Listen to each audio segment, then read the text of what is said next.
Testing, testing. One, two, three. Testing. Let's see here.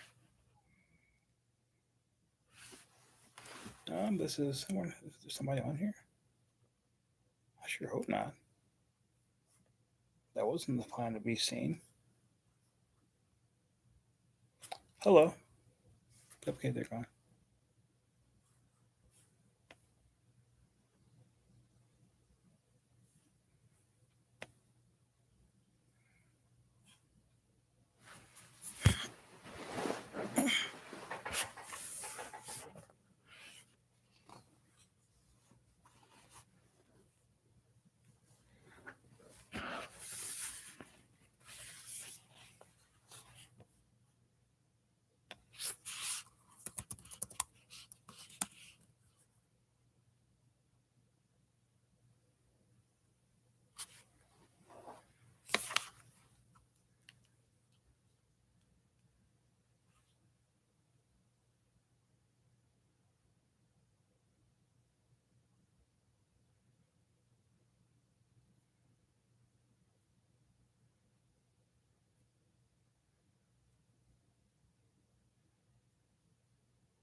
Today is Thursday, November 25th, 2021. This is Down the Rabbit Hole, and this is just Joe. Today, Brian will not be joining us as he is doing the whole Thanksgiving thing. And so I'm doing the show all by my lonesome. You'll notice that we are doing the show in video. I guess it's a little bit more interesting if you can actually see me. And we're also doing it live. And so if you have any questions, please feel free. And I see we have a grand total of 0 people viewing the show. I'm sure it'll eventually be millions, but that's for not now. So let's see here. What are we drinking today? I am having absolutely nothing because I am doing this on the fly. And so I think I have, there's a glass of warm iced tea. That'll be my drink for the day. And okay, so here we go. First story. Uh, let's see here. So first story is the Arbery case. Typically, we have this. Typically, we cover the Arbery case, and it was the Arbery case and the other case we covered. Arbery and the Floyd case were our first two original cases that we covered, and just yesterday, I believe, we found out that all three were found guilty, but they weren't all found guilty of the same things. And let me find out.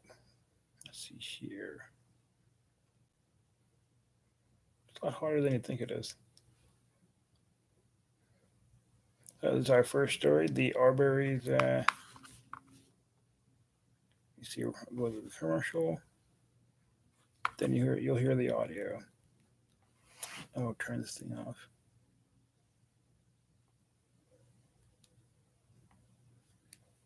Black man named Ahmaud Arbery in February 2020. Those men may now spend the rest of their lives in prison. The triggerman, Travis McMichael, his father, Gregory McMichael, and their neighbor, William Roddy Bryan, claimed that they suspected Arbery of burglaries in their neighborhood and were attempting to make a citizen's arrest. But prosecutors argued the men had no evidence of Arbery committing any crimes and no right to pursue him. The killing prompted Georgia officials to repeal the state's citizen's arrest law, and the case garnered national attention. It drew civil rights leaders to Brunswick, Georgia. Today, President Biden said in part, quote, "The verdict ensures that those who committed this horrible crime will be punished." CBS's Omar Villafranca leads off our coverage at the courthouse. Good evening, Omar. Good evening. When we first talked to Ahmaud Arbery's mother, Wanda Cooper Jones, 17 months ago, There was not a lot of attention on this case, but she was pushing investigators to dig deeper. She wanted the men arrested, tried, and convicted. Today, a year and a half later, because of her pressure, her prayers were answered. Count 1, malice murder. We, the jury, find the defendant, Travis McMichael, guilty. An emotional reaction from Ahmaud Arbery's father to the first of 23 guilty verdicts for the 3 men who murdered his son. Arbery's mother, Wanda Cooper Jones, wept in the back row as the verdict was read. To tell you the truth, I never saw this day back in 2020. I never thought this day would come. But God is good. The 3 men stood silent as their fates were read. They could spend the rest of their lives in prison. Their attorneys say they're disappointed but respect the jury's decision. We understand that they feel they have gotten justice today. We respect that. We honor that. Travis McMichael, the man who pulled the trigger, was found guilty on all charges. His father, Greg McMichael, was found guilty on all but 1 count of malice murder. And neighbor William Roddy Bryant, who recorded the fatal encounter on his cell phone, was found guilty on 6 counts, including felony murder. We would expect the judge to give the most severe sentence to obviously Travis McMichael, and that would probably be a life sentence. The judge could go up to a life sentence for the felony murder on the other 2, but they are all facing similar sentencing. Defense attorneys argued the defendants suspected Arbery was a burglar and were conducting a citizen's arrest, and that Travis McMichael shot Arbery in self-defense. You are allowed to use force that is likely to cause death or serious bodily injury if you believe it's necessary. Jurors also heard from more than 24 witnesses during the trial, including Travis McMichael, who said during cross-examination, Arbery did not threaten him. He hasn't pulled out a gun. That's correct. He hasn't said 1 word to you. He has not. He's not threatened you in any way, verbally or physically. No, ma'am. No knives. No knives. The jury of 9 women and 3 men, all white except for 1 black man, came to their decision after more than 11 hours of deliberation. Outside the courthouse, a crowd chanted Ahmaud Arbery's name, celebrated the verdict and his family, who had been present almost every day in court. I wouldn't want to see no daddy watch the kid get left and shot down like that. For Wanda Cooper Jones, the verdict is a validation of her son's life. You know him as Ahmaud. I know him as Quez. Yes. He will now rest in peace. Amen. The judge has not set a date for sentencing. Because of this case, Georgia's citizens arrest law was repealed and state hate crime laws were actually passed. As for the defendants, their legal journey is not over. They now face federal hate crime charges in a trial that'll start next year. Margaret? So as you could hear right there, all 3 men are found guilty. Although they weren't found guilty of all the same crimes. I believe, let me see here. I think a couple weeks back I had a pretty good rundown recitation of the charges that each of the gentlemen faced. Let's see here.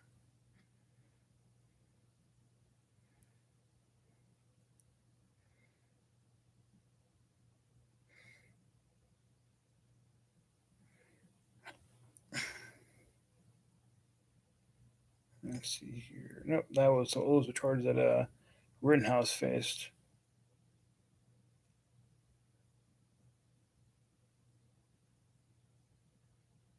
What happened? Yeah, I know. I'm not going to get any viewers like this. But hey, this is actually not as intimidating as I would have thought. I wish I had a viewer. I'll have to get mom to watch me on this. All right, so the 3 men have been convicted. They will probably spend a lot of time in prison. That's probably a good thing. Let's see here.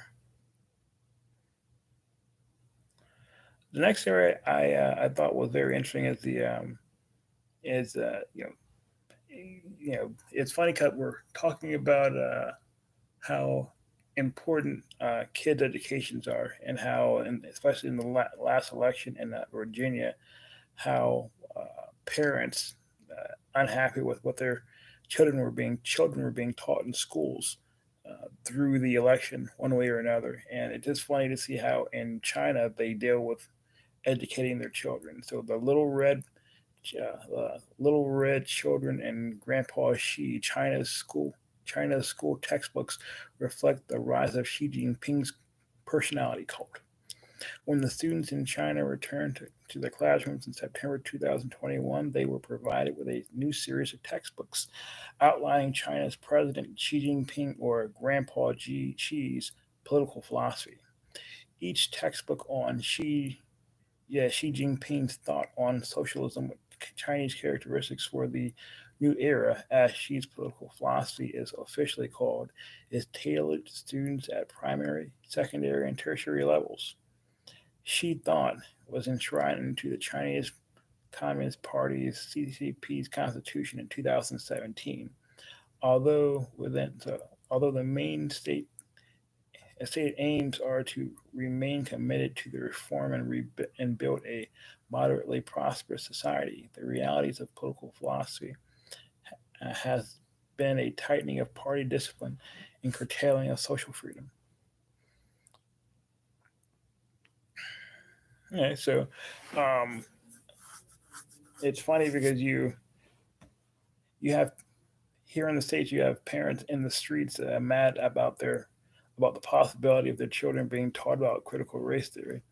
And in China, it's actually political philosophy is, or you have parents upset at the thought of their children being taught anything about politics other than Democrats and Republicans in the process of government. Whereas in China, your children are indoctrinated with a political philosophy of the current political leader. So, Xi political thought was enshrined in the. Oh, I read that.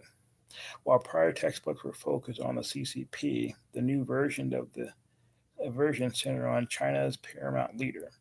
And this way, they reflect the growing personality code of Xi Jinping, eerily reminiscent of the China's founding father Mao Zedong. The rise of personality cult. Now, it's funny because you look at the guy and he doesn't look like the person that people want to look like and say, yeah, this is the guy I want to form a personality cult around. He just seems like just an old smiling Asian guy. I mean, I'm sure he's much smarter than I am, given his position in life and my position in life, but he just looks like I wouldn't form a personality cult around him, but I guess they love him over there. According to China's National Textbook Committee, textbooks reflect the will of the Chinese Communist Party of China and the nation, and directly impact the direction and quality of talent cultivation. In particular, the committee stated primary schools should foster love and upright and right understanding for the party, country, and socialism in the students. The core socialist value highlights in the textbooks include prosperity, patriotism, and friendship. Targeted at children, the moniker of Grandpa Xi is part of the ongoing strategy towards creating a personality cult in China. Authoritarian regimes like the Soviet Union also used grandfather figure Grandpa Lenin as part of a propaganda aimed at children. This enshrined Lenin's personality cult across the Soviet nation. Political scientist Pao Min-ching defines the personality cult as the artificial elevation of the status of an authority of one man through the deliberate creation, projection, and propagation of a godlike image. Like Lenin, a personality cult around Mao Zedong emerged during China's Cultural Revolution between 1966 and 1976. Although later leaders Deng Xiaoping, the architect of China's economic reform, and Wen Jiabao, who was premier between 2003 and 2013, or popularly known as Grandpa Ding and Grandpa Wen, they did not overtly push for this image. She returned. She returns to Mao and his efforts to build a personality cult around himself.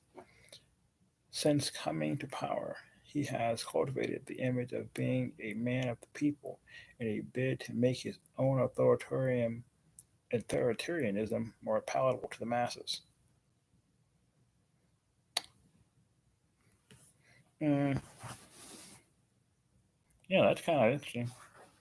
So you've got Xi. Oh man, so he's quite literally reaching into to elementary school and, and teaching the kids to look up to me and to wow. Like I said earlier, they start them young over in China. There's just no doubt about that. Okay, cool. And let's see here. The thing I found that was very interesting was how I'm sure if you've been watching the news, you've heard about this thing called the Havana Syndrome. And basically, what happens is American diplomats and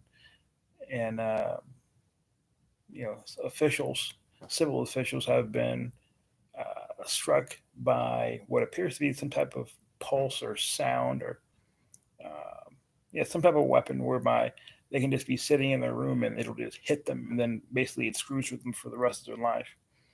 Let's see here. And Kremlin rejects all allegations of Russia's involvement in the Havana Syndrome. So basically, this is happening to people. I think it's happening all over the world now, but I guess it first started happening in Havana, Cuba. And Moscow Kremlin rejects all allegations of Russia's involvement in the presumed acoustic attacks against American diplomats that have been referred to as the Havana Syndrome. Kremlin spokeswoman Dmitry Peskov said Thursday, adding that CIA Director William Burns did not raise the issue in Moscow. This topic is in no way raised by Burns in the conversation with the political interlocutors here in Moscow, and was not touched upon with the head of state Vladimir Putin as the content of Burns' conversation with colleagues in special services. I have nothing to say here. This is not public information. The only thing that is here, we can surely reject any hints, assumptions, or statements about the alleged involvement of Russian in the cited cases.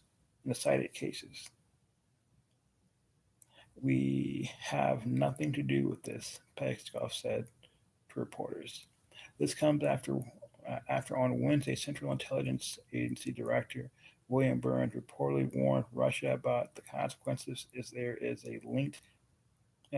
the country is linked to the presumed acoustic attacks known as Havana Syndrome. U.S. diplomats were first diagnosed with Havana Syndrome in Cuba in 2016. Then in China in 2018, the diplomats said they experienced piercing sounds that have caused long-term effects. U.S. diplomats in Russia, Tajikistan, Austria, and several African countries have also been reported experiencing Havana Syndrome symptoms, including nausea, and dizziness. And so basically, somebody has been going around with some type of acoustic or pulse weapon and basically targeting, making an open season on American diplomats around the world. And I guess someone thought to say something to the to the Russians about it directly, and they flatly denied it. So we will see what happens there. I'm sure there's gonna be something that opens up there. Next story I thought was interesting is that the Pentagon now has an organization to investigate UFOs. Pentagon creates a new organization to investigate UFOs. Pentagon's created a new organization that will lead the department's investigation to mysterious objects in the sky. Yeah, that sounds pretty good. The Department of Defense announced the formation of the Airborne Identification and Management Synchronization Group, which will operate within the Undersecretary of Defense for Intelligence and Security on Tuesday. Okay, so that's a mouthful. Let's see here. The Airborne Object Identification and Management Synchronization Group. Can you say that 3 times really fast? I can. Airborne Object Identification and Management Synchronization Group, which will operate within the Undersecretary of Defense for Intelligence Scrutiny and Security on Tuesday. The group will synchronize efforts across the government, across the department, and other federal departments and agencies to detect, identify, and attribute objects of interest in SUA, and assess and as appropriate mitigate any associated threats to safety of flight and national security, according to the memo from the department. Our Deputy Defense Department, Catherine Hicks, outlining their mission. The Department of Defense takes reports of incursions by any airborne object, identified or unidentified, very seriously and investigates each one. The memo continues, noting that they also assess and mitigate any associated threats to safety of flight and national security. This also newly created Airborne Object Identification and Management Executive Council will provide oversight and direction to the AOIMSG.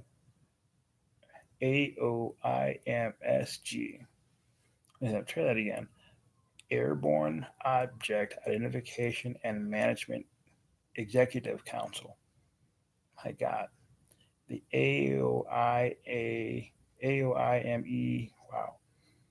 That's how you know they're not serious at all. You give it a name like that, no one will ever go looking for it. The Office of the Director of National Intelligence released a much anticipated assessment of 144 reports of UFOs originating from U.S. government sources between 2004 and 2021 in June. 80 were observed in multiple different sensors, and most reports describe the UFOs as objects that interrupted pre-planned military training or other military operations. The report also noted that a handful of UFOs appear to demonstrate advanced technology, and that in 18 incidents described in 21 reports, observers reported unusual UAP movement patterns or flight characteristics.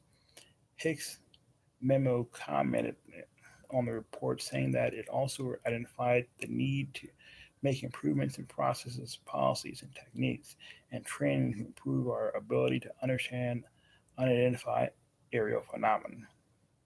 My personal opinion is that the universe is so big, and now there are even more theories that there might be other universes. And if that's the case, who am I to say that planet Earth is the only location of life form that civilized and organized like ours? The NASA leaders added, there are other planets, Earth out there. I certainly think it's so because the universe is so big. It makes sense. NASA and SpaceX on Tuesday launched a spacecraft on a mission to smash into the asteroid to test whether it has the capacity to knock a space rock off course if one were hurtling towards Earth. I guess that's pretty helpful. I thought that was something they did in the movie, actually. All right, so I guess the Department of Defense is going to start, has a few organizations that they're starting so they can sync up how they, I guess, investigate and categorize UFOs. Interesting stuff. Wait a second. Trump argues January 6th panel's pursuit of his records could permanently damage the. I might have to come to that one later. All right, so it has been noted that over the past 2 to 3 years, you've heard a lot more of the government talking about just for some reason releasing more information about UFOs, and yeah, it is noted. It deserves to be watched. Let's see here.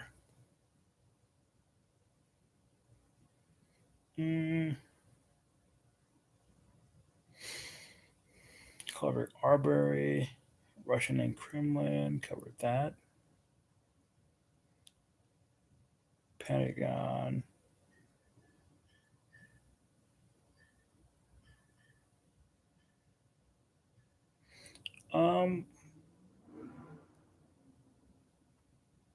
Let's see here.